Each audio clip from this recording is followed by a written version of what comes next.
Bonjour à tous. Dans le cadre de l'année mondiale de la cristallographie, on a la joie de vous accueillir aujourd'hui pour une conférence débat sur la thématique « La cristallographie, une science toujours actuelle ». Donc on va commencer par trois conférences données par trois directeurs de recherche du CNRS que je vous présenterai au fur et à mesure de leurs interventions. Chacune des conférences va durer une petite vingtaine de minutes. Si vous avez une question qui vous brûle les lèvres à la fin d'un exposé, vous pouvez poser la question, mais je vous engage à garder vos questions pour la dernière demi-heure, durant laquelle il y aura un débat entre les trois conférenciers et la salle.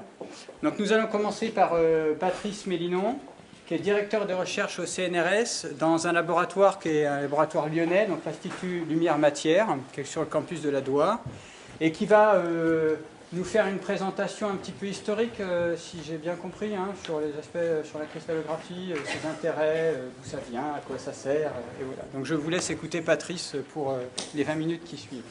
Bonjour à tous. Alors j'ai choisi un titre volontairement obscur, mais en fait on va faire les choses de façon assez simple, et je vais essayer de vous montrer que la cristallographie, c'est une science que on utilise tous, mais c'est une science qui est achevée et paradoxalement, elle a failli disparaître. Alors je vais vous dire pourquoi elle a failli disparaître. Et maintenant, de nouveau, elle est sur le devant de la scène, puis suite à la découverte d'un certain nombre de matériaux dont je vais parler brièvement. Alors, la cristallographie, les domaines d'application sont très variés. J'ai mis la physique parce que je suis physicien, mais il y a la chimie, la minéralogie, la géologie, la biologie structurale qui est vraiment un très très gros utilisateur de la cristallographie, donc je ne reviendrai pas dessus. Alors, très brièvement, qu'est-ce qui caractérise un cristal à 3 dimensions? Eh bien, on a un motif, c'est-à-dire un réseau, pardon, donc des successions de points dans l'espace qui sont absolument périodiques. Et sur chaque point du réseau, on va mettre un motif, aussi complexe soit-il. Donc vous pouvez mettre absolument des objets extrêmement volumineux, ce que vous voulez. Alors, très très vite, la cristallographie a été prise en charge par les mathématiciens, et Bravais, en 1849, établit que dans l'espace tridimensionnel, c'est-à-dire l'espace dans lequel nous vivons, eh bien, il y a 14 types de réseaux. Alors je vous ai mis les 3 réseaux qui sont quasiment les seuls qu'on enseigne auprès des étudiants. Donc le réseau cubique, peut-être parce que le cube c'est quelque chose de simple. Depuis qu'on est bébé, on joue avec les cubes. Donc vous avez le cubique simple, et puis vous pouvez mettre un petit point au centre du cube, donc c'est ce qu'on appelle le réseau cubique centré. Et puis vous pouvez mettre des petits points sur la face des cubes, donc vous avez le réseau cubique face centré. Il n'y en a que 14. Donc finalement, ce n'est pas si compliqué que ça. Et évidemment, vu que sur chaque point du réseau, on peut mettre des motifs très compliqués, on va complexifier un peu le système. Et là, vous avez un géologue et un mathématicien. Donc le géologue, c'est Fedorov, le mathématicien, c'est Schöffli, qui ont démontré, alors j'insiste sur le mot démontrer, c'est-à-dire quand c'est démontré, on ne discute plus, qu'il existe 230 groupes d'espace qui représentent toutes les combinaisons possibles que l'on peut imaginer dans un espace à 3 dimensions. Il n'y en a pas un de moins, il n'y en a pas un de plus. Alors, toute personne qui fait de la cristallographie a ce qu'on appelle la Bible, c'est-à-dire un gros livre que je n'ai pas trouvé d'ailleurs. Il devient de plus en plus rare ce livre, donc je sais, quelqu'un me l'a emprunté, donc je ne sais pas où il est. Donc c'est un gros livre dans lequel vous avez les 230 groupes, et puis vous jouez avec ça. Si on connaît tout, pourquoi continuer à faire de la recherche en cristallographie? Et ça pose une question, c'est ce succès a remis en cause l'existence même des laboratoires de recherche en cristallographie, donc des cristallographes, pas de ceux qui utilisent la cristallographie. Si. Et si il n'y a plus de cristallographe, le problème c'est qui va enseigner la cristallographie. Lors de la naissance de la cristallographie, donc essentiellement c'est à la fin du XIXe siècle, À l'époque, la physique classique était aussi considérée comme étant achevée. Alors, je vous mets ici le discours qu'a fait Lord Kelvin, qui est le pape de la physique classique de la fin du XIXe siècle, qui dit que finalement les physiciens comprennent la quasi-totalité du monde qui nous entoure, c'est quand même assez prétentieux. Certes, il reste bien quelques petits nuages qui flottent dans le grand ciel bleu de la physique, le problème de l'éther, et puis le rayonnement du corps noir, mais c'est pas grand-chose. Bon, en fait, ces petits nuages, c'est un très gros cumulonimbus, puisque pour expliquer ces deux choses, il faut remettre en cause tous les concepts de la physique classique, et ça a donné naissance à la théorie de la relativité et à la mécanique quantique. Donc, dans le cas de la cristallographie, il s'est passé exactement la même chose, à savoir la découverte de deux matériaux, les quasi-cristaux et les fullerènes. Alors pourquoi ça a été une remise en cause et un très très gros nuage? Tout simplement parce qu'en cristallographie, dans les 230 groupes, il y en a un qui est strictement interdit, ce sont tous les groupes avec des axes de symétrie d'ordre 5. Alors je vais vous montrer tout de suite ce que ça veut dire. Pourquoi le nombre 5 est maudit? Tout simplement, ça c'est une démonstration qu'a fait Kepler.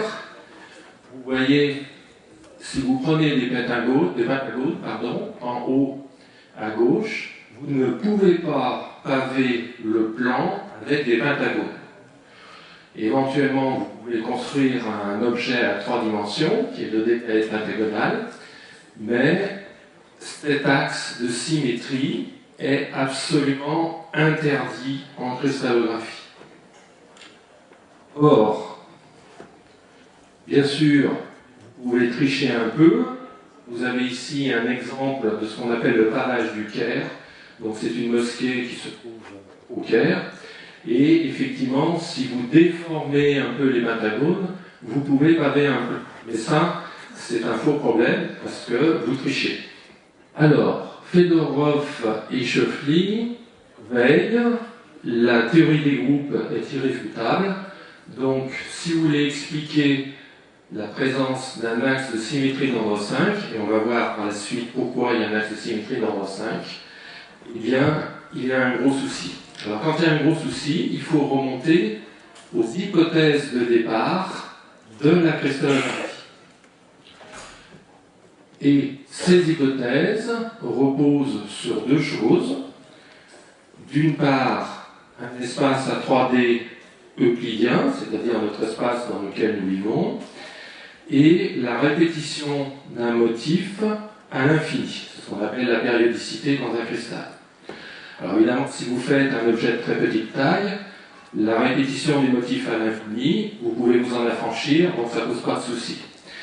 Mais ce qui va nous intéresser maintenant, c'est l'hypothèse de l'espace 3D euclidien. Alors, on peut casser cette hypothèse, soit en augmentant la dimension de l'espace euclidien, je vais vous expliquer parce que ça paraît un peu ésotérique, soit travailler dans un espace non euclidien, et je vais vous montrer ce que ça veut dire. Alors, nous vivons dans un espace à 3D, ce qui est absolument faux, parce que, en fait, l'espace est certainement beaucoup plus grand, mais nous vivons effectivement dans un espace à 3D. Alors, pour illustrer ça, je vous rappelle que pour expliquer la relativité restreinte, on est obligé de travailler dans un espace à 4 dimensions, ce qu'on appelle l'espace-temps. Et pourtant, jamais personne n'a vu cet espace-temps. Enfin, moi, en tout cas, je ne l'ai jamais vu. Alors, pour vous montrer ce problème de dimensionnalité, je vous ai mis ici un texte de Christophe Colomb, qui écrit au roi d'Espagne, lui disant qu'il voudrait découvrir les Indes en partant à l'ouest. Or, à l'époque, on considérait que la Terre était plate. Vous avez la représentation de la Terre en haut, avec les courants, donc ça fait des grandes cascades sur les bords. C'est la représentation de l'époque. Il est évident que si Christophe Colomb dit « je pars à l'ouest et que je me retrouve à l'est », ça veut dire que fatalement, il pense que la Terre n'est pas plate. Parce que sinon, on se demande par où il passerait. Donc il avait une petite idée de la sphéricité du système. Et ça, à l'époque, c'était des sujets tabous. L'Inquisition était toujours prête à rappeler le dogme. Alors, ça, c'est quelque chose qui est très ancien. Thalès avait fait ce qu'on appelle les projections, alors gnomoniques. Donc le gnomon, c'est un bâton qu'on plante dans la terre pour faire un cadran solaire, si vous voulez. Et il s'est aperçu qu'en faisant des relevés en fonction du temps, les lignes n'étaient pas parallèles. Alors effectivement, bon, ça se voit très mal parce que c'est un problème de résolution, mais si vous représentez dans un espace à 2 dimensions la Terre, qui est évidemment est à 3 dimensions, eh bien les parallèles ne sont pas parallèles. Donc on n'est pas dans un espace euclidien. Alors, si on augmente le nombre de groupes, si on travaille dans un espace plus grand, on augmente le nombre de groupes. Donc rappelez-vous, il y en a 230 dans un espace à 3 dimensions. Vous pouvez vous amuser à travailler dans un espace à 4 dimensions, que j'ai évidemment jamais vu. Eh bien là, vous en avez 775. Donc le volume du livre augmente. Et évidemment, vous avez plus le choix pour expliquer ces fameuses structures. Alors je vous en présente une ici. La première, c'est le quasi-cristal. Donc le quasi-cristal est caractérisé par un axe de symétrie d'ordre 5. Et sans rentrer dans les détails, on a en haut un cliché de diffraction de points, donc ce qui veut dire que c'est un cristal de périodicité infinie. Donc ça, c'est quelque chose d'absolument horrible. Et pour pouvoir l'expliquer, la seule façon, c'est de faire appel à la topologie. Alors, tout ça pour vous dire que la nature sait faire aussi. Il y a beaucoup de virus qui ont des axes de symétrie d'ordre 5. Je ne rentrerai pas dans le détail pourquoi les axes de symétrie d'ordre 5. Mais pour pouvoir expliquer la structure des, ce qu'on appelle les quasi-cristaux, eh bien, il faut faire appel à un espace à 6 dimensions. Voilà. Donc on passe de 3 à 6. Alors dans le cas d'un plan, on fait appel à un espace à 4 dimensions, donc on passe de 2 à 4. Et vous avez ici le pavage qui a été proposé par Penrose, qui est un mathématicien anglais, pour pouvoir expliquer la construction d'un cristal infini avec un axe de symétrie d'ordre 5. Je vous ai représenté le pentagone. Et au fur et à mesure que le cristal, qui ici est à 2 dimensions, croît, eh bien, en permanence, vous allez avoir un axe de symétrie d'ordre 5. Mais si vous regardez bien, vous avez 2 types de motifs qui sont en jaune et en rouge. Donc ça, c'est quelque chose qui est incompréhensible dans un espace à 3 dimensions, mais c'est tout à fait normal, vu que vous êtes dans un espace de dimension bien supérieure. Alors, l'autre possibilité, c'est d'utiliser un espace non euclidien. Alors, je vous ai présenté ici le graphène, qui est un assemblage de carbone en nid d'abeille, et c'est quelque chose qui est absolument plat. Alors, à la fin du XIXe siècle, un certain nombre de mathématiciens, dont Riemann et Schwarz, ont considéré que finalement, les choses plates, c'était pas toujours très très drôle, et ils se sont dit, pourquoi ne pas travailler dans des géométries où la somme des angles d'un triangle est différente de 180 degrés. Je vous rappelle que dans un espace euclidien, la somme des angles d'un triangle, c'est 180 degrés. Alors de deux choses l'une, soit elle est supérieure, c'est ce qu'on appelle la géométrie sphérique ou elliptique, soit elle est inférieure, et c'est ce qu'on appelle la géométrie hyperbolique. Et je vous ai présenté ici, en vert, le pavage d'un plan, donc tout à fait périodique, en utilisant la géométrie hyperbolique. Alors, concrètement, ça se fait comment? Eh bien, vous reprenez mon réseau en 1000 abeilles et vous allez introduire à la place des hexagones, vous allez mettre un pentagone. À ce moment-là, vous avez une courbure sphérique, donc c'est la figure du haut, et à la place d'un pentagone, vous pouvez mettre un heptagone, donc une figure à 7 côtés, et à ce moment-là, vous avez la figure du bas qui vous donne une structure hyperbolique. Eh bien, c'est exactement ce qui se passe. Donc, dans le cas de la géométrie dite de Riemann, vous pouvez construire ce qu'on appelle les fullerènes. Alors, le plus connu, c'est C60 avec 12 pentagones et 20 hexagones. C'est donc le ballon de foot. Et vous pouvez construire des structures extraordinairement complexes avec ce genre d'objets, ce qu'on appelle des clatrates, mais je ne reviendrai pas dessus. Et maintenant, on peut construire le contraire, c'est-à-dire dans le cas de la géométrie hyperbolique, des structures extraordinairement complexes avec des heptagones. C'est ce qu'on appelle des Schwarzschild, pour reciter le nom de Schwarz qui a travaillé sur ce genre de géométrie. Et dans le cas du carbone, ce sont les structures qui permettraient actuellement d'expliquer la structure d'un carbone tout à fait particulier, qui est le carbone vitreux.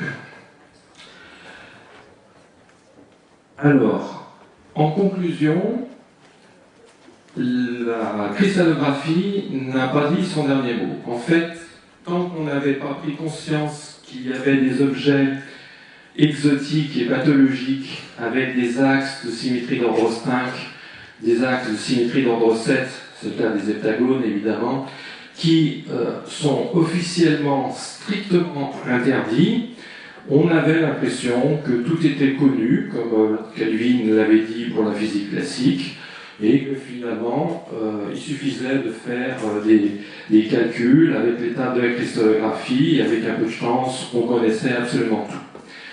Maintenant, on a pris conscience qu'on est capable de faire des structures extraordinairement complexes avec des axes de symétrie qui sont très compliqués, et à ce moment-là, il faut faire appel aux mathématiques, ça on n'a pas le choix, et notamment à cette branche des mathématiques qu'on appelle la topologie. Et à ce moment-là, on peut expliquer ces structures. Et grâce à cette topologie qui est un peu bizarre, on a des propriétés tout à fait exceptionnelles. Donc, ces nouveaux matériaux qui ont des axes de symétrie d'ordre 5 ou d'ordre 7 ont des propriétés électroniques, supraconducteurs, dureté, pouvoir thermoélectrique qui sont tout à fait exceptionnelles. Bon, je ne peux pas rentrer dans les détails. Si ça vous intéresse, on peut en discuter. Et dans la cristallographie que je vais considérer comme étant moderne, les mathématiciens ont un très grand rôle à jouer. Et bien sûr, l'enseignement de la cristallographie reste d'actualité, à condition qu'il y ait encore des laboratoires de cristallographie. Merci.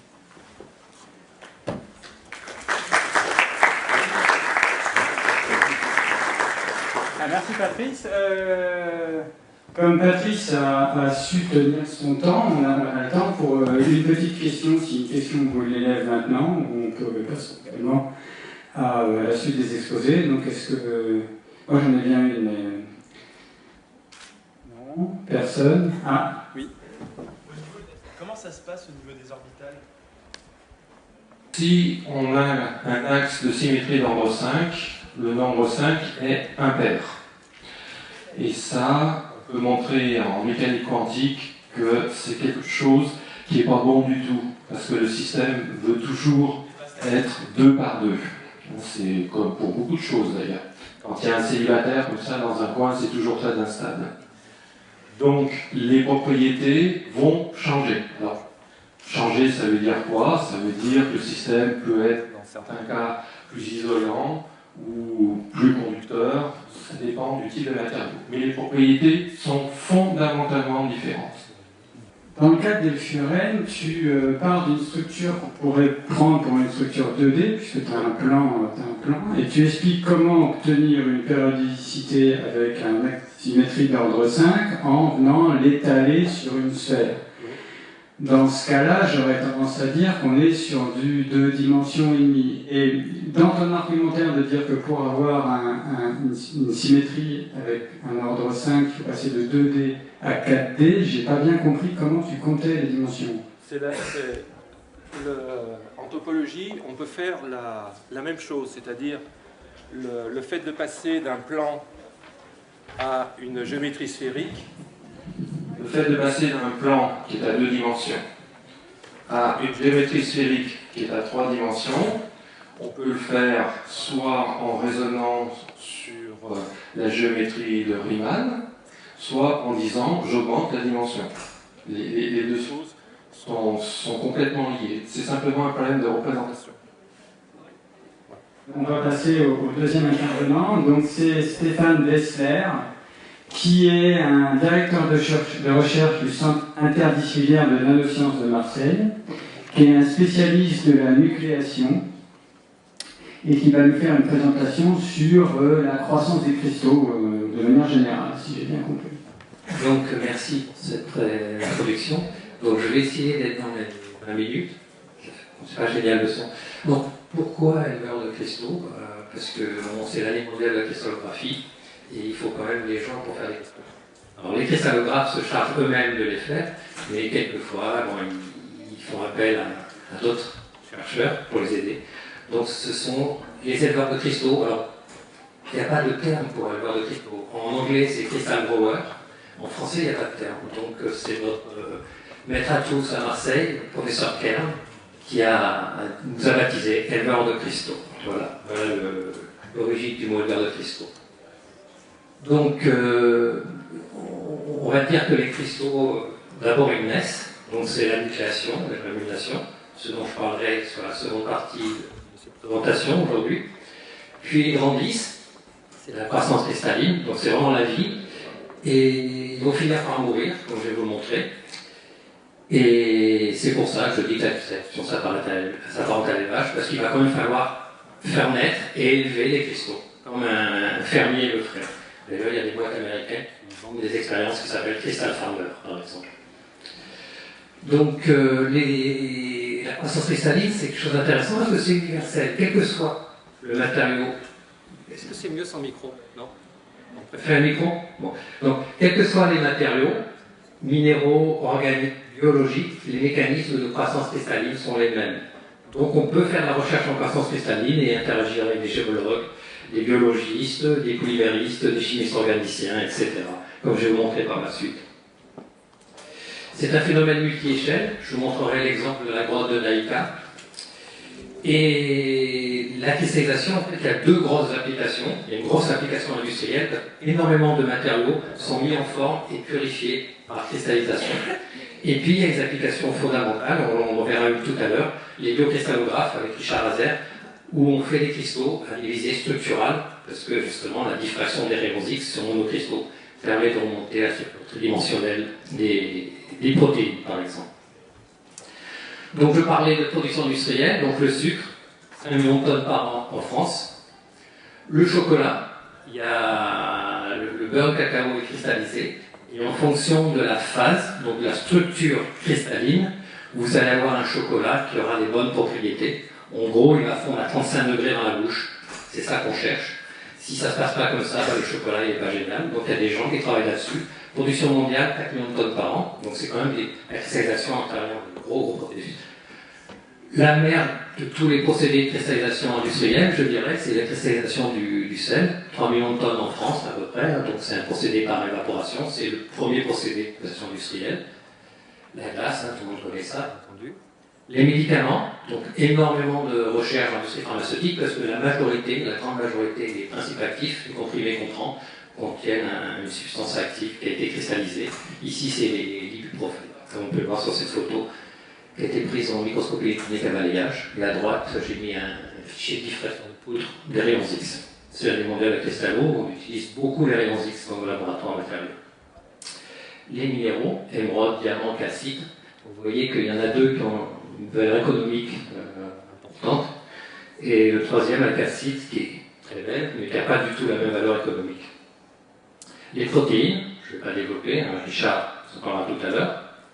Le cuivre, voilà un monocristal de cuivre.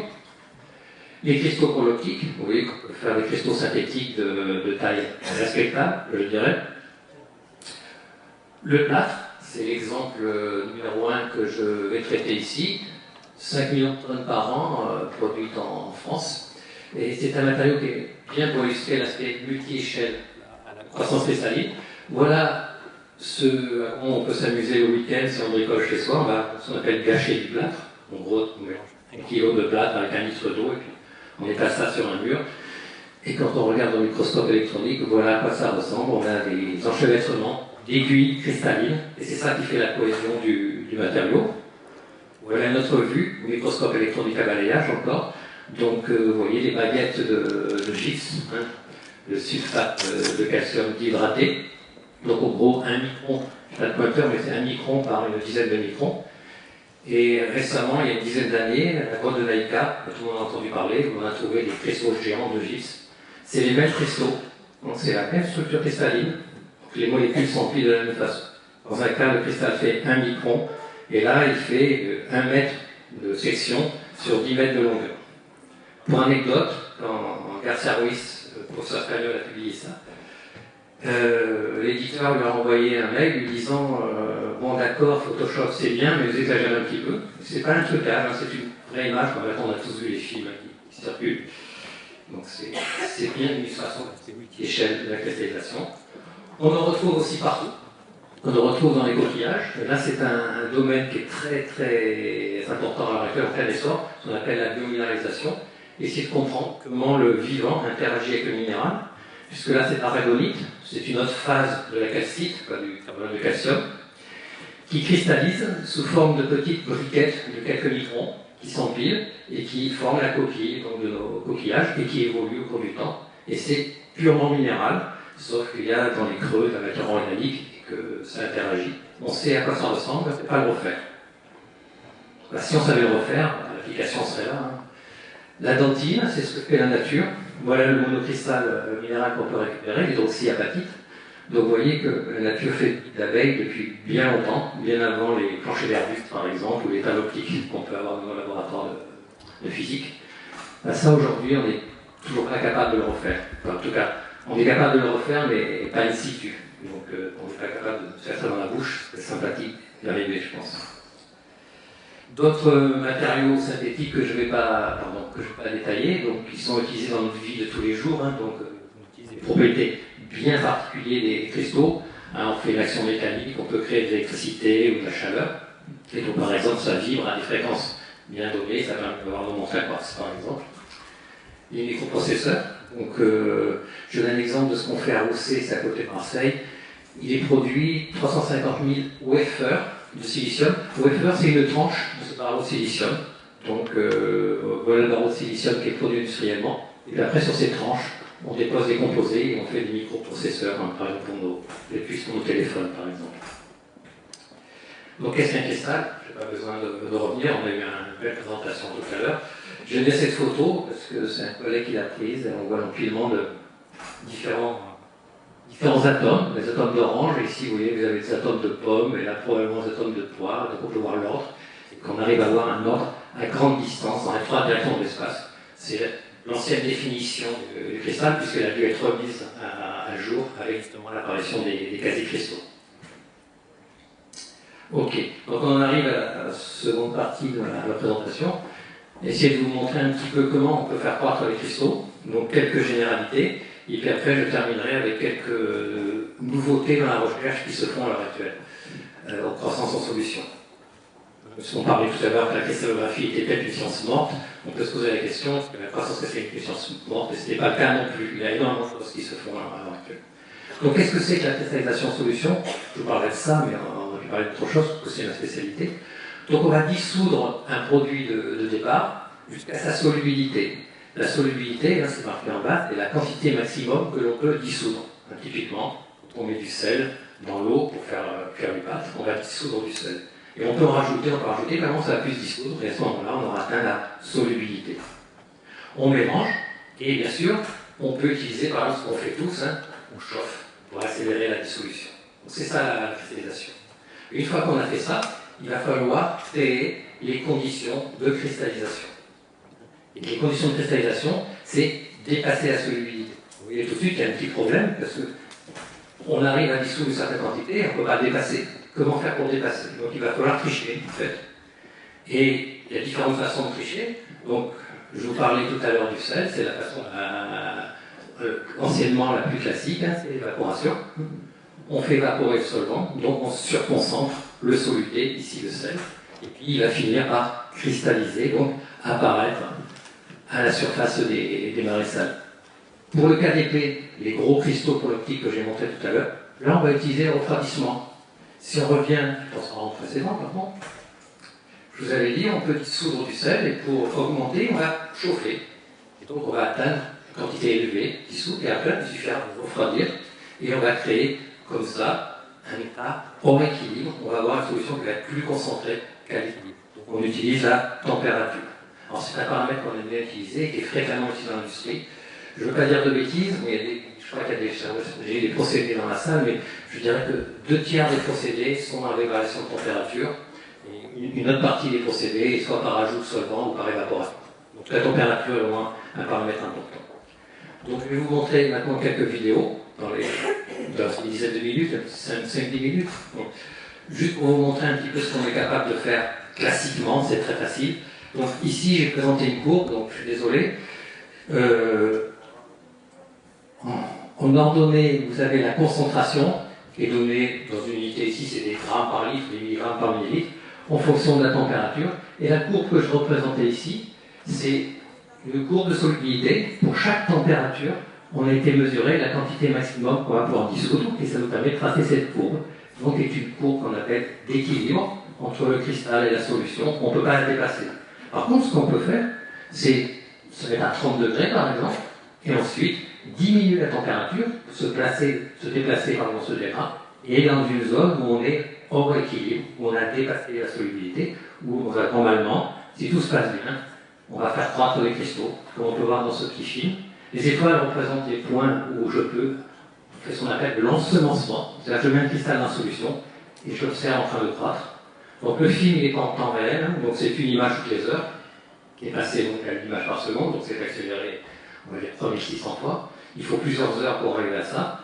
Je n'ai pas mis l'échelle, je suis désolé, mais c'est un cristal qui fait une centaine de micromètres, donc un dixième de millimètre, qui pousse relativement bien.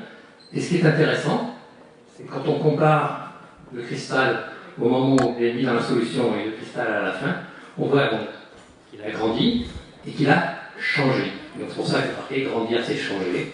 Et ce que l'on voit, c'est que les faces qui poussent le plus vite, les vecteurs bleus représentent les vitesses de croissance de chacune des faces. Les faces qui poussent le plus vite sont les faces qui vont disparaître, et ce qu'on récupère à la fin sont les faces les plus lentes.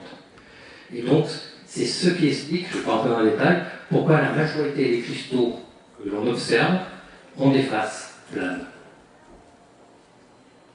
Ensuite, j'ai marqué mourir, c'est se dissoudre. C'est la troisième partie, je vous ai rappelé, 1, nucléation, on n'a pas encore parlé, la naissance, 2, la vie, grandir, 3, la mort. Donc c'est ce que je vais vous présenter ici, désolé. Donc vous avez la concentration en fonction de la température, toujours dans notre courbe de solubilité. Et là, on est dans ce point, dans ce qu'on appelle un diagramme de phase, pardon. Donc on est hors équilibre et on a beaucoup de cristaux qui sont apparus dans la solution, des petits et des gros.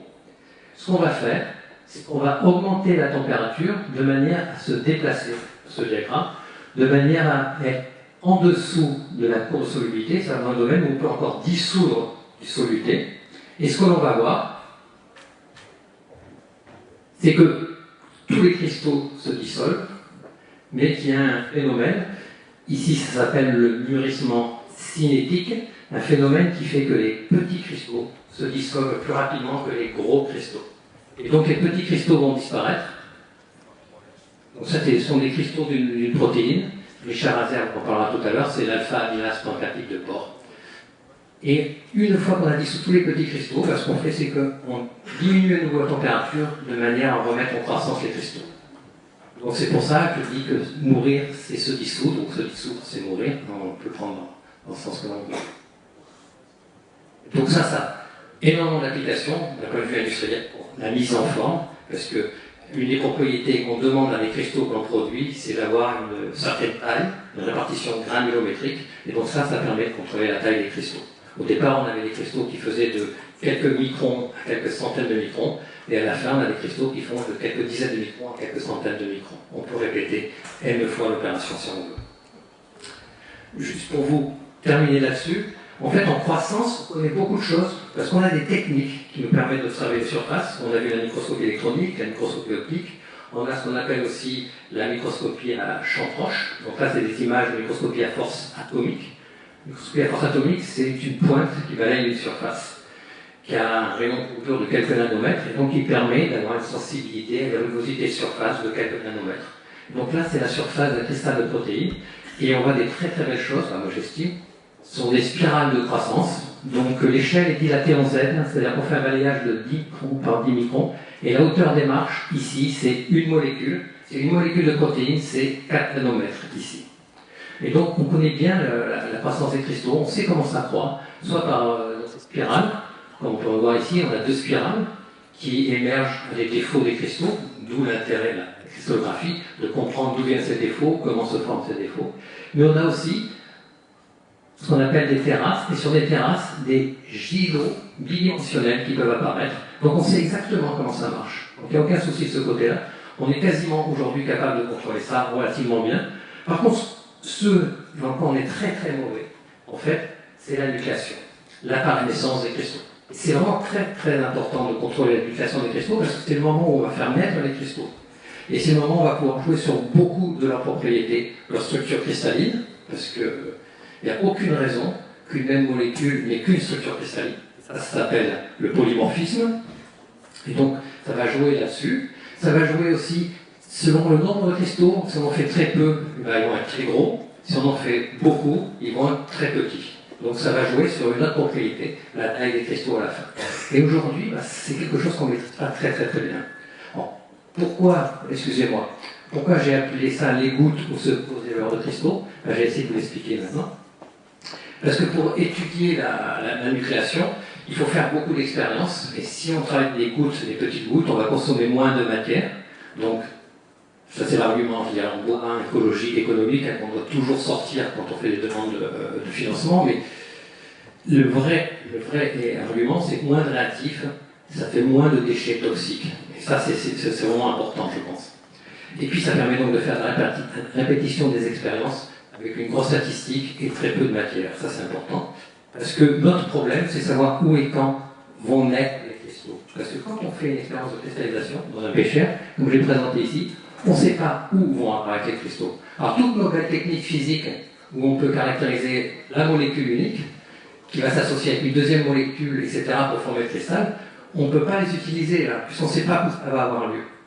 Je veux dire, si on veut voir une résolution, si vous voulez regarder quelque chose, une résolution de l'ordre de l'échelle de la molécule ou de l'atome, il faut une technique qui va vous balayer quelque chose de l'ordre de la dizaine de fois la taille de cette molécule ou de cet atome, donc de l'ordre de l'angstrom ou du nanomètre, si vous voulez, milliardième de mètre. Et là, dans un cristallisoire, c'est plutôt de l'ordre du centimètre. Donc vous voyez, on est centimètre c'est 10-2, nanomètre c'est 10-9, cet ordre de grandeur. Donc on n'a pas les outils aujourd'hui pour faire ça. Donc c'est pour ça qu'on se dit, il faut diminuer les volumes, et la goutte c'est sympa, parce que déjà on sait où vont apparaître les cristaux, comme on le savait dans le cristallisoire. Dans le cristallisoire, là c'est dans la goutte. Et plus petite sera la goutte, plus je pourrai appliquer des techniques sophistiquées de caractérisation de mes cristaux, les compter, les observer, etc. etc. Alors pour ça, on s'est posé plein de questions. Quand je dis on, c'est la communauté scientifique, hein, bien entendu. Et une des techniques qu'on aime bien utiliser, c'est la microfluidique, où, en fait, au départ, l'idée pour faire des gouttes, c'est de faire des émulsions. Le problème d'une émulsion, ou dans l'huile, vous la mélangez, vous faites des petites gouttes. Les petites gouttes, qui peuvent faire jusqu'à 1 micron de diamètre, c'est assez facile à faire, mais c'est pas stable. Il faut rajouter des stabilisants, et puis après, c'est un peu compliqué à utiliser. La microfluidique, c'est un petit peu la même chose, hein, c'est-à-dire qu'on fait l'émulsion, ici c'est de l'eau colorée et de l'huile, on fait des gouttes d'eau dans l'huile, et on les stabilise en les mettant dans des canaux. Et donc ça permet, comme on peut le voir ici, de créer des centaines de gouttes, et chacune de ces gouttes, en fait, il suffit de contrôler la composition des gouttes, va devenir un petit cristallisoire, on va pouvoir faire nos études de cristallisation. Là, par exemple, on voit la puce, avec une solution qui va cristalliser. Là, on a diminué la température pour faire apparaître les cristaux.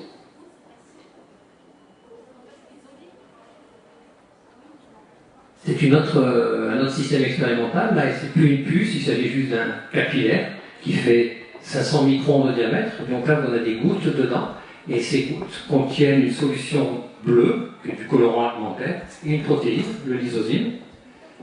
Et si ça veut bien démarrer. Voilà. Cette goutte, comme elle fait 500 microns de diamètre, c'est une goutte qui fait une centaine de nanolitres. Et on voit apparaître des cristaux à l'intérieur. Je ne sais pas si ça sort bien au niveau du film, mais bon, vous avez vu que l'eau était bleue, la solution était bleue, à la fin c'est les cristaux qui sont bleus, donc ça montre que les cristaux se nourrissent de la solution. Ça permet donc de suivre tous les phénomènes de cristallisation et de nucléation, et donc ça permet d'avoir une première observation microscopique. Mais on est encore loin d'avoir la possibilité d'utiliser nos techniques physiques sophistiquées pour caractériser nos cristaux. Et pour ça, il va falloir être capable maintenant de provoquer la nucléation à un endroit voulu de la goutte. Donc là, je présente la zoologie. Donc c'est ce qu'on appelle, nous, des morphogrammes ou des morphodromes. En fonction des conditions de cristallisation, on obtient des cristaux qui seront donc en taille et en forme différents. Alors une des techniques qu'on a utilisées pour justement contrôler la nucléation, c'est une autre technique de microfluidique qu'on a développée donc, dans notre groupe à Marseille, qui est une technique qui est toute simple. On va générer de l'eau dans l'huile avec un micro-injecteur qui vient de la biologie, ce qu'on utilise pour faire la fécondation in vitro, par exemple, ça marche relativement bien. Donc c'est des petits capillaires qui ont des rayons de sortie de 0,5 microns. Donc on va pouvoir générer des gouttes de très petit diamètre, comme on peut le voir ici. Donc on les voit en microscopie optique inversée. On voit les gouttes. Alors, ce qui est intéressant, c'est que cette goutte-là est en train de disparaître. Alors c'est assez surprenant parce qu'en général on met de l'eau dans l'huile. 2 minutes, on met de l'eau dans l'huile parce que l'huile empêche l'eau de s'évaporer. Et là, il semblerait que la goutte sèche. Donc c'est étonnant, elle est en train de disparaître. Donc elle a séché. C'est étonnant d'ailleurs. Ça va redémarrer. Donc toutes les gouttes sèches, vous allez le voir. Et je vous rappelle, c'est la première goutte qu'on a créée ici, la dernière qu'on a créée ici. Et d'un seul coup, les cristaux apparaissent. Et ils apparaissent de manière complètement aléatoire. Et ça illustre le côté aléatoire à la nucléation. Et c'est ça notre problème aujourd'hui quand on dit la nucléation, c'est ce côté aléatoire. On ne sait pas quand ça va avoir lieu, on ne sait pas où. C'est vraiment un gros problème. Alors je vais vous montrer la même vidéo, mais vue sous un autre angle. Donc c'est les gouttes que j'ai générées. Donc elles sont vues de côté maintenant, on est dans l'huile. Ça devrait partir. Voilà. Et en fait, ce qui se passe, vous voyez, c'est que l'eau diffuse dans l'huile, parce qu'il y a une petite solubilité de l'eau dans l'huile assez pâle. À ces échelles-là, on peut les sentir. On a des gouttes qui sont de l'ordre du picolitre, pico ou femtolitre. On est à 10-12, 10-15 litres. Et à un moment, là c'est une solution de NaCl, et à un moment, la solution se concentre, c'est la cristallisation par évaporation, c'est du NaCl. Hein. C'est exactement la même chose que ce qui se passe dans les marais salins, c'est de la cristallisation par évaporation. Donc, j'améliore les choses parce que j'ai diminué la taille de mon système, mais je n'ai pas encore gagné. Et là, la victoire, elle est là. Donc, on en est là aujourd'hui dans notre domaine. On a ce que j'appelle la métastabilité. La métastabilité, c'est le fait qu'on est hors équilibre, mais qu'il ne se passe rien pendant un certain temps. C'est le quand. On ne sait pas quand ça va avoir lieu. Et donc là, on va régler le problème du où et du quand en une manip. Donc là, on a une goutte, la même goutte que tout à l'heure, qui s'est évaporée, qui est très concentrée. Et on a des pointes. On a des physiciens qui savent faire des pointes avec une courbure incroyable de nos jours, de l'ordre de quelques nanomètres. Et on va venir taper avec la pointe sur la goutte. Et à l'endroit où on tape, on déclenche la nucléation. Et là, cette pointe, elle est pilotée avec des piézos. Donc on peut connaître sa position quasiment au nanomètre près. Ça veut dire que je sais exactement où la nucléation va se déclencher. Et là, je vais pouvoir envisager d'utiliser l'armada technique qui existe aujourd'hui pour caractériser la molécule unique en solution qui va interagir avec le produit. Ça, on n'en est pas encore là, mais c'est le genre de choses qu'on fait aujourd'hui. Là, je la montre juste pour vous montrer, pour vous montrer, bien sûr, juste parce que je trouve sympathique. On tape plusieurs fois, et puis à un moment on arrive, on tape différemment, et là on peut coller le cristal au bout de la pointe et le manipuler et s'amuser. Donc le chercheur qui a fait ça, il appelle avec nous crystal driving, parce qu'il pilote le cristal, et puis voilà. Là, il élève ce cristal, il peut le faire grossir. L'avantage c'est qu'il est au bout de la pointe, et les cristallographes, ça peut les intéresser, bien sûr, pour manipuler leur échantillon. Donc pour conclure, mon message sera très simple, hein, c'est qu'il y a encore énormément de choses à faire en croissance cristalline. Je vous ai montré un domaine très pointu. On a vu qu'on avait des pointes pour travailler, de la nucléation. Et la nucléation, il y a encore énormément de choses à faire parce que c'est ça qui contrôle les propriétés de nos produits. Alors si vous voulez, on en parlera peut-être tout à l'heure au moment du débat, pour parler des problèmes du polymorphisme dans l'industrie pharmaceutique, qui est un gros problème. Voilà. Je vous remercie pour votre attention. Donc, merci Stéphane pour cette présentation. Si quelqu'un a une question qui lui brûle les lèvres tout de suite, on peut faire une question, oui. Je voulais savoir combien de temps sur la nucléation grâce à la pointe, c'est instantané? On vient d'acheter une caméra rapide et on fait des images qui sont plus rapides on est à 400-500 images. On va voir tout pour l'instant, secondes. C'est moins d'un 400e de seconde. C'est instantané. Et comme je l'ai montré dans le dernier film, on tape une première fois, si ça ne marche pas, on revient une seconde fois. Donc on peut, ce qu'on appelle triguer, je ne sais pas comment on dit le mot en français, mais attacher la manip à un crayon X, quelque chose qui va taper en même temps pour caractériser ce qui se passe à ce moment-là. Donc a priori, c'est potentiellement intéressant. Une dernière alors. Hein. Est-ce que en fait, quand ça cristallise au bout de la pointe, est-ce que vous pouvez calculer le temps où ça cristallise au bout de la pointe de là où ça ne cristallise plus? Parce que dans la pointe, il y a bien une solution qui rentre dans le système, et donc ça cristallise instantanément, mais est-ce que dans la pointe, il y a un moment où ça ne cristallise vraiment plus? On est dans une phase d'équilibre entre le cristal et... Si je comprends bien la question, c'est qu'au moment où ça déclenche la mutation, quand c'est violent, ça consomme beaucoup de soluté, et à ce moment la solution est appauvrie. Donc, ça, c'est les phénomènes connus de croissance limitée par le transfert de matière, et ça fait ce qu'on appelle les cristaux dendritiques. La glace, c'est pour ça que ça marche. C'est pour ça qu'on a des dendrites, parce que ça pousse très vite dans une direction, et les autres directions, il y a plus assez de matière. Je pense avoir compris la question, si j'ai compris. Merci. Donc les dernières questions pour la partie débat. Donc maintenant, on va recevoir M. Richard Hazer, qui est directeur de recherche émérite au CNRS et qui travaille dans un laboratoire lyonnais qui est l'Institut de biologie et chimie des protéines et qui, lui, va mettre la problématique de la cristallographie en regard de la biologie. Voilà. Tout d'abord, je voudrais aussi remercier les personnes qui ont permis d'organiser cette session. Je pense entre autres à notre coordonnateur du comité lyonnais pour l'année internationale, Dominique Luneau, mais aussi à les professeurs Jean-François Jal, Madame la professeure Boudet, et je remercie aussi Madame Rapatel pour tous ces aspects administratifs et matériels. Merci beaucoup. Donc, nous allons continuer sur la lancée, et des gens comme des collègues comme Stéphane Wessler sont extrêmement précieux pour ce que vous allez entendre, pour les cristallographes qui s'occupent de biologie structurale. Donc, comme vous le savez, cette année internationale célèbre les 100 années de la cristallographie, mais les 100 années de la cristallographie moderne. Et donc moi je vais vous parler aujourd'hui de ce couple que je qualifie d'idéal entre la cristallographie et la biologie, et pour mieux comprendre le vivant, et j'espère que vous comprendrez que c'est aussi dans un but d'innovation. Donc on dit 100 ans de cristallographie moderne, mais madame, la cristallographie est bien plus âgée que cela.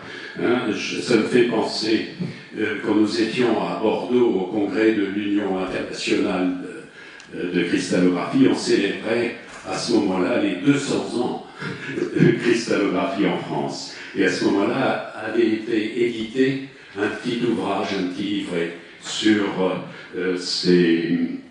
cette histoire de la cristallographie. Et donc là, juste, j'ai extrait quelques figures emblématiques pour la cristallographie, si j'ose dire, française. Et je voudrais juste cibler sur Monsieur Auguste Bravet, qui est une personnalité tout à fait remarquable, et qu'on pourrait d'ailleurs qualifier de lyonnaise. Monsieur Bravet est né à Nonay, je crois, tout près d'ici, et a été nommé professeur à l'université de Lyon, professeur d'astronomie.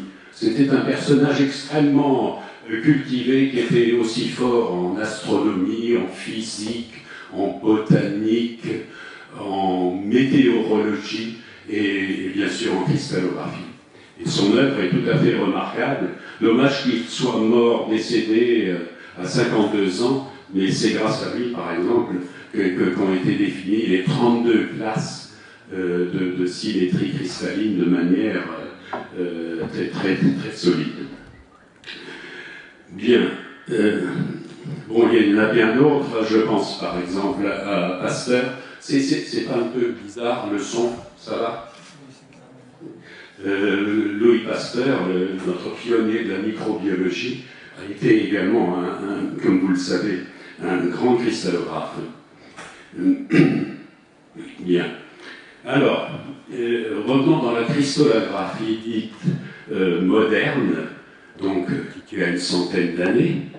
En ce qui nous concerne, nous, cristallographes désireux d'établir les structures, de voir ce qui se passe dans les cristaux, d'établir les structures des molécules qui composent les cristaux, bien, ça passe forcément par la découverte des rayons X par Röntgen en 1895, comme vous le voyez, et qui a été notre premier prix Nobel de physique en 1901. Donc ce cher Röntgen a utilisé, si j'ose dire, son épouse comme modèle expérimental pour faire son premier cliché avec les rayons X. Et donc voici la main de sa femme, le cliché de cette main, et Madame Röntgen, quand elle a vu ça, elle a osé dire « mais je vois ma mort ». Vous voyez ici son alliance sur... voilà. Bon, tout de suite après, donc la radiologie était née grâce à ça, et très peu de temps après, Max von Laue a montré que les rayons X pouvaient être diffractés par les cristaux. Et ça a ouvert effectivement des horizons absolument extraordinaires pour la connaissance de la matière en général. D'où le prix Nobel en 1914, plus 100, ça fait 2014, d'où l'année internationale célébrée donc, par l'ONU à travers le monde. Bien, et très peu de temps après, les pères et fils Bragg ont montré que la figure de diffraction, une fois qu'on irradie un cristal par les rayons X, ce qui sort est extrêmement précieux pour déterminer la structure, de cette matière. Nous, les prix Nobel en 1915. Donc cette loi fondamentale de la cristallographie est résumée sur ce cliché. Donc, comme il est dit ici, pour voir deux points qui sont séparés par une distance d, il faut utiliser un rayonnement de longueur d'onde de l'ordre de l'angstrom, lambda, voisin de d, donc de l'ordre de 1 angstrom, soit 1 angstrom, je vous rappelle, 10 puissance moins 10 mètres, et 1 angstrom, c'est tout à fait la distance entre un atome de carbone et d'hydrogène, dans toutes sortes de matériaux. Donc nous utilisons ces rayons X, et bon, pas seulement aussi, et de temps en temps aussi les rayonnements des neutrons, ou aussi la diffraction des électrons. Oui, avant de continuer, un peu de poésie, hein, comme on vous l'a montré dans les exposés précédents, le cristal est bien sûr associé à l'idée de beauté, et là il y a quelques petits exemples, dont les cristaux de neige que Stéphane a montré aussi à plusieurs reprises, qui sont absolument magnifiques. Et là je voudrais souligner une chose qui me paraît assez significative. Ces cristaux de neige ont pu être, bon, la nature produit de la neige depuis qu'elle existe, mais les cristaux de neige artificiels ont pu être faits seulement en 1936. Après je ne sais combien d'années de recherche sur la cristallisation, suite à la cristallisation de la neige. Donc j'ai pris cette photo lors d'un stage que j'avais fait, d'une session que j'avais faite à l'université de Hokkaido. Non, en 1936, je n'étais pas né, mais ça a été découvert en 1936. Donc, comme disait Stéphane aussi tout à l'heure, le vivant coexiste souvent avec le minéral. Et vous voyez ici, là, j'ai mis quelques figures. Nos chères bactéries peuvent former pas mal de minéraux, toutes sortes de minéraux, hein, des magnétites, des sulfures de zinc, des sels d'arsenic, des carbonates de calcium.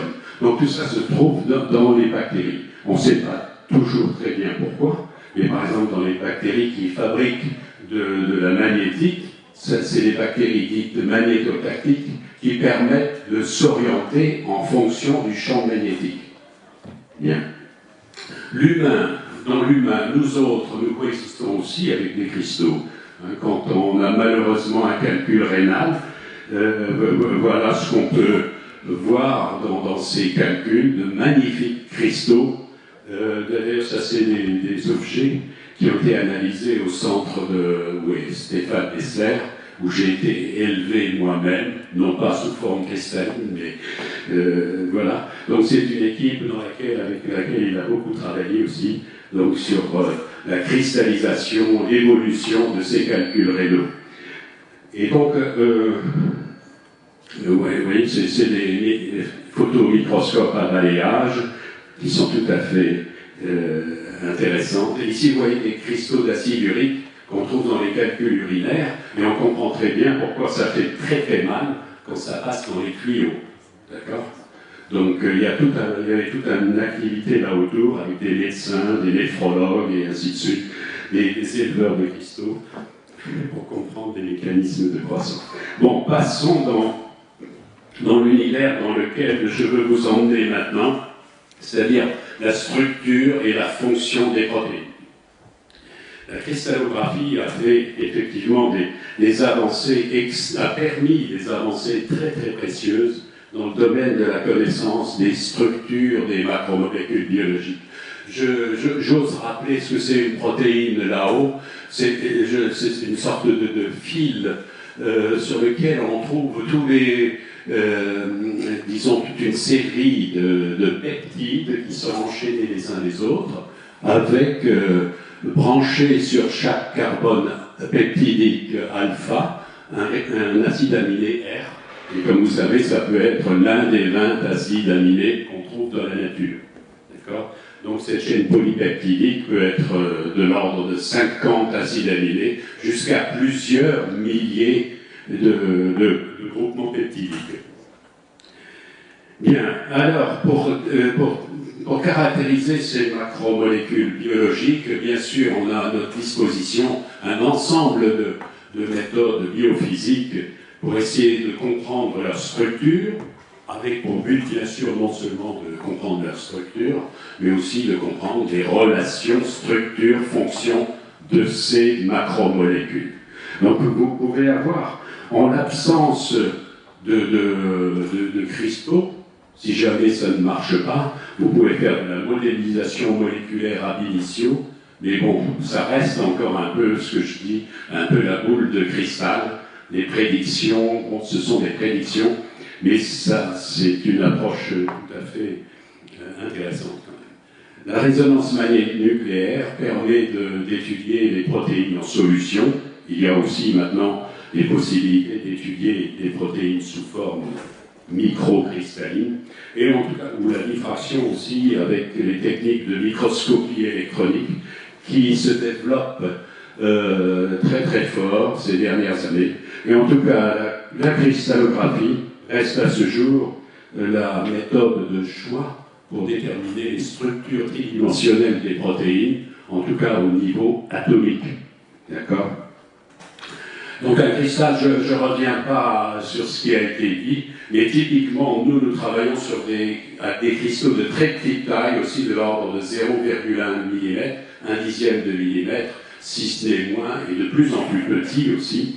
Et donc, quand vous avez un cristal de cette taille, avec donc cette distribution tripériodique dans l'espace, eh bien, vous pouvez, avec une protéine qui fait de l'ordre de 30 000 daltons de poids moléculaire, vous avez quelque chose comme 2 10 puissance 14 molécules dans ce petit cristal. Bon, ça c'est Stéphane Wessler a fait ça beaucoup mieux que moi. Et je dirais juste, j'ai rajouté vite une phrase là, si ça ne marche pas, tournez-vous vers Stendhal dans De l'amour. Ce que j'appelle cristallisation, c'est l'opération de l'esprit qui tire de tout ce qui se présente la découverte que l'objet émet à de nouvelles perfections. C'est une phrase qu'on a entendue souvent, mais je vous renvoie à Stendhal et à ses œuvres, et c'est très intéressant de combiner non seulement l'esprit, l'imagination, le talent des chercheurs. Voilà. Que voyons-nous dans nos gouttes ? Là aussi, on l'a vu précédemment, ce qui nous intéresse, c'est d'avoir dans ces micro-gouttes de plus en plus petites des objets de plus en plus beaux, comme par exemple là en bas à droite. Mais bon, on peut se satisfaire aussi des aiguilles d'en haut. Mais bon, quand il y a de belles faces, c'est souvent synonyme d'ordre, de pureté, d'idéalité, que sais-je. Donc la diffraction des rayons X, que quand on a notre petit cristal, on va le mettre dans le faisceau de rayons X, et on va le faire tourner, on va l'explorer, et les rayons diffractés qui sortent du cristal sont captés par des détecteurs de plus en plus performants, de plus en plus rapides, et l'idée c'est de collecter toutes ces données de diffraction pour aboutir à la structure. Alors ce n'est pas si direct que cela, ce n'est pas juste, il ne s'agit pas simplement de bombarder le cristal avec des rayons X et on a la structure, c'est ce que racontent des fois les marchands d'instruments, c'est beaucoup plus compliqué. Il y a une petite section ici qui s'appelle informatique, biochimie, biologie moléculaire, et puis il y a le problème de ce qu'on appelle la phase. Il me faudrait plusieurs heures pour expliquer cette étape. Donc en tout cas, on arrive à des structures, si possible, au niveau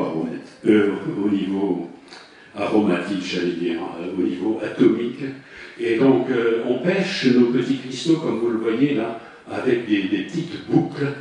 Donc, et c'est ce type d'instrumentation qui est utilisé pour mettre ces cristaux dans les faisceaux de rayons X. Bien. Pourquoi ? Parce que ces cristaux de protéines sont, d'une manière absolument générale, très fragiles, et ils aiment rester au contact de leur liqueur mère, de leur liqueur dans laquelle ils ont grandi. Sinon, ils meurent avant l'heure. Donc, du cristal à la structure, donc voilà, brièvement résumé, c'est très important, c'est cette collecte de données. Et puis cette phase-là est extrêmement importante, d'interprétation de ces données. Voilà. L'idée, c'est d'arriver à ce qu'on appelle une fonction de densité électronique, parce que qu'est-ce qu'on va voir dans le cristal, qu'est-ce qu'on va déterminer? C'est la distribution des électrons dans le cristal. Les rayons X voient les électrons, donc les atomes. Et quand on aura cette distribution d'électrons, on pourra construire notre structure. Donc c'est la seule formule que je vais vous donner là, c'est ça, la fonction densité électronique, c'est-à-dire connaître en chaque point x, y, z le nombre d'électrons à cette position. Si vous avez du fer, vous aurez 26 électrons. Si vous avez un carbone, il y en aura 6. Et donc on va pouvoir construire, comme vous le voyez là à gauche, on va pouvoir construire notre chaîne polypeptidique avec les chaînes latérales, comme vous voyez ici, ce cycle benzénique, et ainsi de suite. Et aboutir à la structure. Donc là, j'ai fait un petit film, mais je sens que je vais aller vite.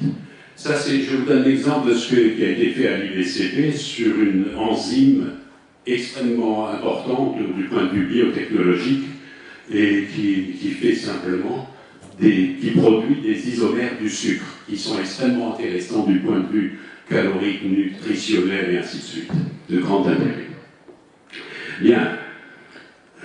Et donc, on va piquer ce petit cristal, on va le pêcher, on va l'irradier par les rayons X, et donc collecter ces données, c'est-à-dire mesurer les intensités diffractées par le cristal, souvenez-vous, hein, et donc vous voyez qu'il y a des tâches plus ou moins intenses, et c'est ça qu'on mesure, et c'est ça donc qu'on va interpréter, analyser. Et donc il y a, pour une protéine de taille moyenne, en général il y a 200 000, 300 000 réflexions à mesurer et à injecter pour calculer cette fonction de densité électronique.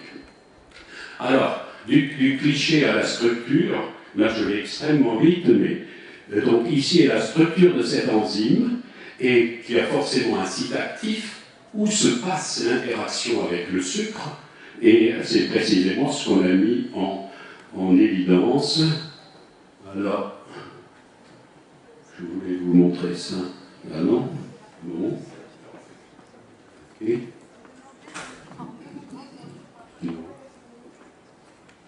Ça n'a pas l'air de... Comment je vais dedans? Juste une seconde. Ouais, donc là vous voyez l'enzyme, je n'ai pas représenté tous les atomes, c'est la surface, et vous voyez le lieu où cette enzyme fixe le sucre, ça c'est 2 unités de glucose, fructose et glucose, qui sont parfaitement localisées dans le site actif où se passe la réaction. Ouais, ok. Là, tout est dans la résolution pour l'interprétation, comme je le disais tout à l'heure. Et pour arriver à un niveau atomique, il faut collecter un maximum de données pour avoir une interprétation très précise de cette carte de densité électronique. Alors, parmi les acquisitions récentes, là, je vous montre ici une magnifique machinerie, le ribosome, qui permet de produire, de synthétiser les protéines, qui a valu le prix Nobel à Adayanath, Stites et Ramakrishnan. Et donc c'est une magnifique machinerie qui est formée d'un complexe multiprotéique et qui comporte plus de 100 000 atomes, comme vous voyez. Et à ce jour, il y a quelque chose comme 100 000 protéines, des structures de protéines à haute résolution déposées dans la banque de données américaine. Et quand vous pensez 50 années en arrière, on construisait ces modèles à la main, comme vous le voyez ici, avec Max Perutz, prix Nobel en 1962 pour la structure de l'hémoglobine. Ici, c'est ce que nous avions réalisé à Marseille il y a quelques années, et ce modèle a été construit de la même façon, avec des mécanos, des acides aminés qu'on vissait les uns dans les autres, pour décrire la structure d'une protéine qui, elle, là, est une protéine qui transporte les électrons. Ça a été publié. Et on peut dire que c'était la première structure de protéine déterminée en France. Bien, là, on dispose évidemment, pour faire ces enregistrements de données, d'instruments extrêmement... J'ai fini? Non, il y a combien? Il y a un zéro, mais... Bon, ok. Je vais aller très vite. Ouais. Ouais. Donc, je voulais vous parler 2 minutes de cibles protéiques sur lesquelles on a travaillé, dans le cas, par exemple, du diabète. Et là, j'avais une pause sur les interactions qui sont plus ou moins fortes, qui existent en politique comme entre les protéines. Vous voyez ici des interactions fortes, mais vous avez des interactions faibles aussi. Ce pas des photos truquées, hein, c'est des vraies photos. D'accord. Et ici, par exemple, vous avez une structure d'amylase. C'est cette amylase que vous avez dans la salive ou qui sort du pancréas et qui vous permet de digérer les sucres. C'est une cible extrêmement intéressante pour traiter le diabète. Et donc, il y a quelques années, on a eu un contrat avec Bayer pour comprendre l'action de médicaments, l'interaction de ces enzymes avec ces nouvelles molécules. Parce que l'amylase que vous avez là, que vous utilisez tous les jours, permet de digérer les sucres. Si on arrive à la bloquer, ça permet d'inhiber la digestion des sucres et donc de contribuer au traitement des diabètes, par exemple. Et donc ici, on a une petite molécule de sucre qui sert à bloquer l'enzyme, et on a montré comment ça bloquait l'enzyme. Et donc cette molécule, vous pouvez la trouver chez votre pharmacien, bien sûr, et ça marche relativement bien. Donc, mais comme toujours, et ça c'est peut-être le message final, tout médicament a des effets secondaires, et cette molécule qu'on avait étudiée avec Bayer, en faisant le complexe entre l'enzyme et ce médicament, et bien donc les effets secondaires sont listés ici, donc ils sont nombreux, d'où l'intérêt d'essayer en s'appuyant sur les structures, d'essayer de voir comment on peut concevoir de nouvelles molécules sur la base de ces structures. C'est ce que nous avons fait, et donc on a trouvé des molécules radicalement différentes qui font le même effet, et donc qui, grâce à cette étude précise des relations structure-fonction entre l'enzyme et son substrat, eh bien on a pu trouver, modéliser d'autres molécules radicalement différentes, mais qui font le même effet. Donc ça intéresse beaucoup Voilà. Bon, j'avais 30 secondes sur les maladies liées au désordre du collagène. Et là aussi, très récemment, ils ont cristallisé cette protéine. Et vous voyez ici les différentes formes cristallines. Et donc, c'est un modèle qui permet de vraiment détecter les sites où il y a des mutations inquiétantes et qui correspondent justement à l'émergence de ces maladies qui sont très très graves, les maladies du collagène. Okay. Donc là, je suis obligé de passer rapidement. Je vous montre juste cette magnifique structure qui a été publiée dans Nature, Structural Molecular Biology, il y a à peine 2 ans, en décembre 2012, oui. Et vous voyez là aussi la beauté de la chose, cette espèce de trimère qui ressemble un peu à une fleur, vous voyez, avec ses pétales, sa base et sa tige. Cristallographie de nos jours, elle est à l'œuvre sur Mars, comme vous voyez là, le premier diagramme de diffraction extraterrestre avec le robot Curiosity sur Mars.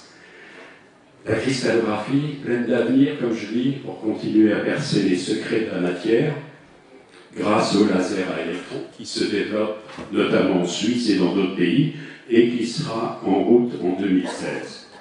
Bien, Platon aimait aussi, revenons à des origines lointaines, il aimait énormément les cristaux. Ah, là on me dit d'arrêter le diaporama.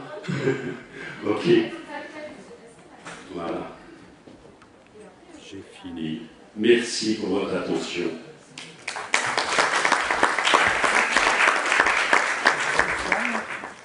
Je ne crois pas vous avoir entendu donner une nouvelle définition du cristal. Définition d'un cristal. Eh bien, on peut considérer toujours la même chose, c'est-à-dire un ordre périodique dans toutes les dimensions, mais on n'a pas à préciser quel est le nombre de dimensions. crois qu'il y en a une... Allô? Oui. Je crois qu'il y en a une officielle qui dit que c'est tout objet qui possède un fichier de diffraction. Je pense que tout objet qui effectivement est périodique à l'infini, mais dans un espace qui peut être extraordinairement compliqué, dont on n'a pas forcément la représentation.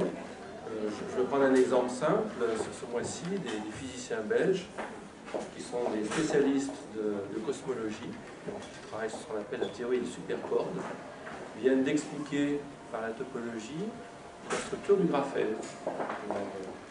Imaginez le graphène, cette structure à 2 dimensions. Imaginez une fourmi qui vit sur un plan de graphène. Lui, il connaît qu'un espace plat. Vous prenez 2 plans de graphène, donc 2 fourmis qui vivent sur 2 plans, et puis vous les rapprochez. Et on peut montrer, on n'est pas obligé de faire des choses extrêmement savantes, quand il y a 2 plans de graphène qui se rapprochent, eh bien on va construire un cristal que tout le monde connaît, c'est le graphite. Et là, les structures sont complètement différentes. Eh bien, c'est tout simplement, ils ont démontré formellement que vous passez d'un objet qui a 2D à un objet qui a 3D. Parce que si vous dites qu'il y a une interaction, automatiquement, vous êtes obligé de dire qu'il y a quelque chose qui a un axe perpendiculaire.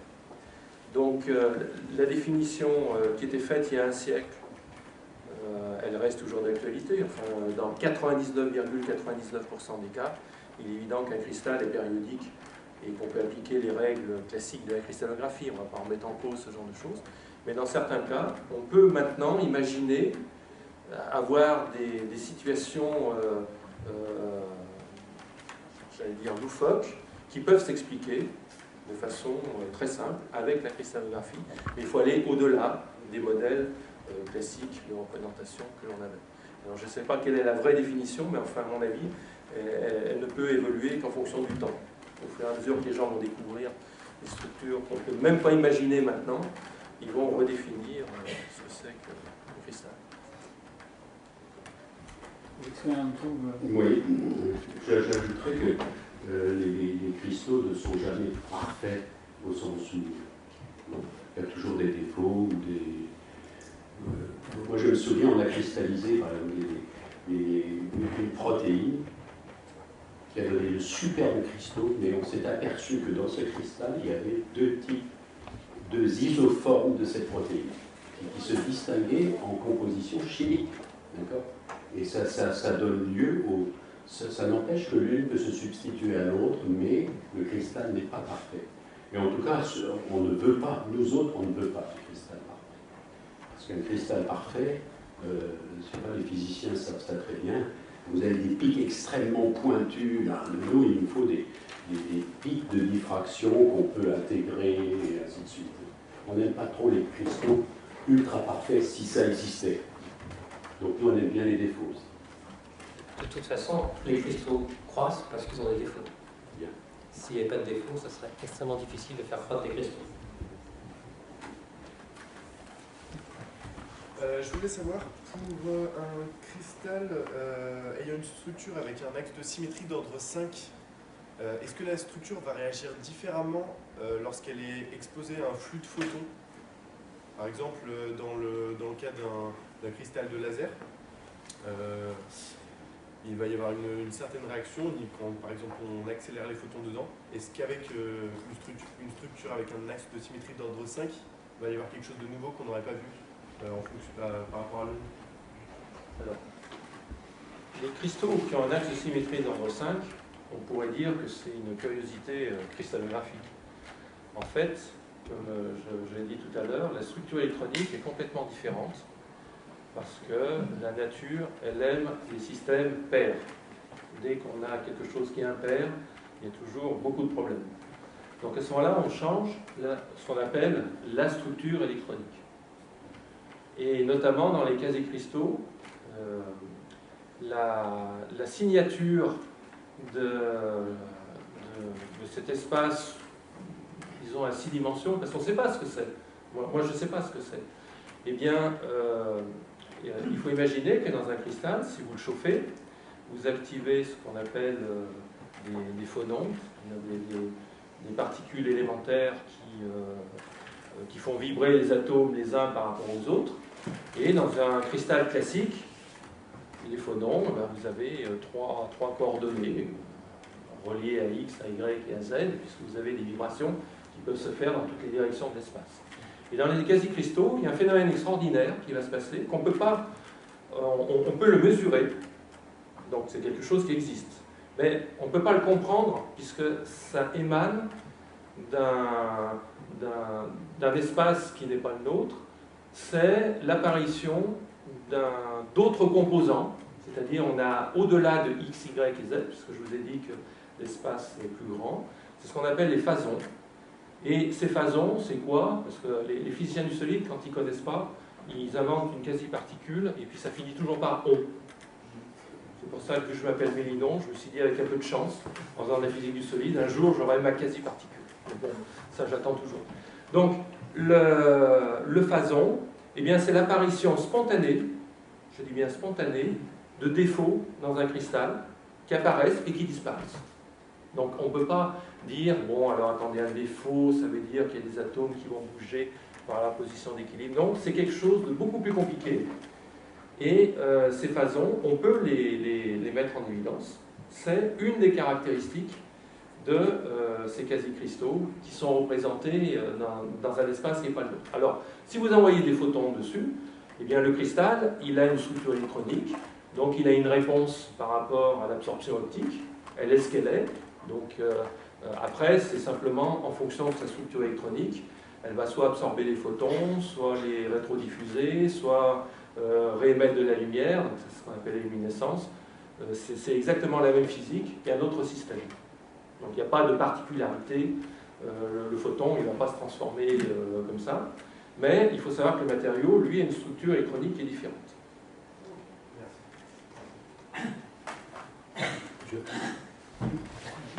Oui, pour aller dans le sens de ce que dit M. Mélinon, je me souviens d'avoir étudié avec nos collègues deux composés qui ne différaient que par un électron. Dans l'un, il y avait du fer, dans l'autre, du cobalt, entouré par des groupements et ainsi de suite. La seule différence entre les deux composés, c'était le fer et le cobalt, donc un électron. Eh bien, il y a des propriétés radicalement différentes de ces deux composés. L'un cristallisé dans un système centré, magnifiques cristaux avec un centre de symétrie, un axe 3, machin truc. Les autres, l'autre composé, avec un électron de différence, cristallisé dans une forme non centrée, avec un petit chapeau sur le prisme hexagonal. L'un était piézoélectrique, donc celui-là était piézoélectrique, l'autre non, et ainsi de suite. L'autre était transparent, l'autre était jaune, orange, et donc c'est fou ce qu'on devient modeste quand on voit ça. Nous autres qui avons travaillé avec des protéines avec des milliers d'atomes, là c'était un composé avec, je crois, 3 ou 4 types d'atomes, une structure à 4 atomes, et bien les propriétés étaient radicalement différentes. Et à ce jour, donc il y avait une liaison hydrogène, avec un hydrogène qui pouvait se balader dans un des cas, et dans l'autre il était stable. Et tout ça, la faute d'un électron. Vous me croyez, Patrice? Ah, tout à fait, oui. La nature a horreur des électrons célibataires. Peut-être une question sur l'aspect nucléation. Vous avez principalement montré des cas de nucléation homogène dans des systèmes à l'équilibre. Est-ce que c'est l'intérêt principal que vous avez pour la nucléation, ou est-ce que faire de la nucléation sur des structures, la nucléation hétérogène ou hors équilibre présente un intérêt? Alors, en fait, je ne pense pas que j'ai montré une nucléation homogène, parce que c'est quasiment impossible. Non, mais elle est supposée être homogène, mais c'est quasiment impossible de faire une nucléation homogène. Il y aura toujours un défaut, une impureté, une particule, une paroi, une interface sur laquelle la nucléation va se déclencher. Parce que la nucléation, c'est, peut-être pour définir un peu l'histoire de ce qu'on appelle nucléation homogène, c'est le premier cristal qui va se former, il se forme dans le volume. C'est un assemblage de molécules, il faut mettre, disons n'importe quoi, 50 molécules. Si maintenant je veux faire la même chose sur cette surface-là, plutôt que de faire une sphère à 50 molécules, je vais faire une sphère par le même diamètre, et qui sera une demi-sphère. On aura que 25 molécules à associer. Et ça coûtera beaucoup moins cher que l'énergétique. Donc le système, s'il a le choix de faire une sphère dans le volume et une sphère sur la surface, il va aller sur la surface. Et donc on peut faire la même chose avec s'il y a des impuretés. Donc il y a de fortes chances que ce soit une nucléation hétérogène. Et les manips qu'on fait, en fait, c'est la nucléation hétérogène contrôlée. On vient créer l'hétérogénéité en venant avec la pointe. Et on peut contrôler justement la structure de la pointe pour espérer orienter la nucléation dans une direction ou dans une autre. Mais dans les systèmes microfluidiques, il y avait de la nucléation au milieu des bulles. Donc là, sauf que vous ayez mis des impuretés exprès pour faire de la nucléation hétérogène. Le problème, c'est qu'on ne peut pas maîtriser parfaitement la pureté des solutions, donc il y a toujours de fortes chances qu'il y ait quelque chose. En moyenne, elle n'est pas homogène. Voilà. Mais sur les 200 gouttes qu'on observe, il y en aura bien sûr quelques-unes où on peut espérer. L'idée, c'est de se dire sur une solution d'un litre, avec, c'est un vieux travail qui a été fait dans les années 50, sur du vin fondu, plutôt que de solidifier 1 litre de métal fondu, il vaut mieux faire des petites gouttelettes, et chacune des gouttelettes, on aura un peu de chance qu'il y aura une gouttelette, il n'y aura pas d'impureté, il y aura une application homogène. Donc si on a dans 1 litre 1000 impuretés, et que de cette solution d'un litre on fait 1500 gouttes, mais il y a de fortes chances que dans 500 gouttes, il n'y ait pas d'impureté. Et que là, on puisse en effet faire une application homogène. C'est aussi une des voies qu'on aimerait bien, que la communauté scientifique aimerait bien creuser, vraiment faire des vraies expériences de nucléation homogène, qui ne sont pas si faciles que ça à faire. Et pour répondre aussi à une autre partie de la question, je n'ai pas bien compris, mais on est forcément hors équilibre, puisqu'on est sursaturé, on est au-delà de la solubilité, donc on est hors équilibre. Je parlais d'équipe thermodynamique au sens où vous avez un processus relativement lent, en fait, thermodynamique. Vous parlez de conscience binodale, peut-être. Oui. D'accord. On est en effet, on est entre les deux. Tout à fait. Il y a une question dans la salle, il nous reste encore 5 minutes pour une dernière question.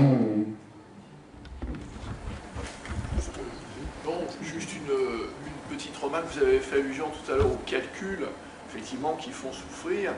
Il y a aussi un modèle qui est connu des toxicologues, c'est l'intoxication par l'éthylène-glycol, par l'antigel, qui va donner de l'acide oxalique, et cet acide oxalique va donner des cristaux qui peuvent être d'ailleurs de morphologie, je pense, assez diverses, qu'on voit bien sur des coupes histologiques, et qui sont très vulnérants, et qui sont à l'origine justement je dirais, à la fois de la cruauté et de la gravité de cette intoxication. Donc là, c'est l'interaction entre le minéral et le viande, enfin, entre le cristal et le viande, parce que c'est une molécule organique, c'est pas un minéral, l'acide oxalique, mais voilà, je rebondissais un petit peu pour dire que c'était vraiment pluridisciplinaire et que ça interpellait aussi les médecins, les toxicologues, de manière assez importante. Ceci étant, j'ai été très intéressé par cette approche pluridisciplinaire, biologique, physique, chimie, je trouve que c'est vraiment extrêmement riche. Merci pour cette remarque qui n'appelle pas vraiment de réponse. Oui, cette approche pluridisciplinaire, comme l'a souligné Stéphane Lester tout à l'heure, notre patron commun, même si on ne s'est pas connu dans cet institut, puisque moi je suis parti à Lyon quand lui s'est installé à Marseille, notre patron était une sorte de visionnaire, un physicien qui pur et dur, qui s'occupait de silicium, de croissance de silicium, de toutes sortes de choses vraiment matière dure et physique lourde. Eh bien, lui, il a perçu très vite cette nécessité enthousiasmante de l'interdisciplinarité. Et c'est lui qui a vraiment été un des... le professeur Kern, donc, qui a été à l'origine, en France, du développement de la biologie structurale. Avec, bien sûr, il y a eu Paris et Strasbourg en même temps. Et donc, je sais que ça a été assez difficile de mettre ça en place. L'interface physique-biologie, c'est quelque chose qu'on vante depuis des années au CNRS, mais c'était juste inscrit en haut du fronton du CNRS. Il faut faire vivre ça. Mais bon, on n'a pas attendu des penseurs dans leur bureau pour faire fructifier ce type d'interface physique-biologie. Et Marseille a été un exemple. Hein, et voilà, donc on a bien vécu ça. Et ça s'est bien développé. Hein. Dans l'équipe de Boistel, il y avait effectivement un néphrologue hein, qui est resté, quoi, 2 ans. C'est Yvon Berland, qui est le président de notre université maintenant, qui a fait sa thèse au laboratoire. Et c'est vrai que c'était il y avait des médecins qui venaient faire des expériences au laboratoire. Enfin, c'était pas vraiment lui qui faisait des manips, il y avait une technicienne avec lui hein, qui faisait des manips. Mais il cristallisait en urine, c'était pas forcément une manipe. Mais en effet, c'était très pluridisciplinaire. Écoutez, je crois qu'on peut remercier une dernière fois les intervenants. Le temps est passé et si vous voulez leur poser des questions en dehors de la séance, je pense qu'ils sont encore là quelques minutes. Voilà. Bon après-midi à tous.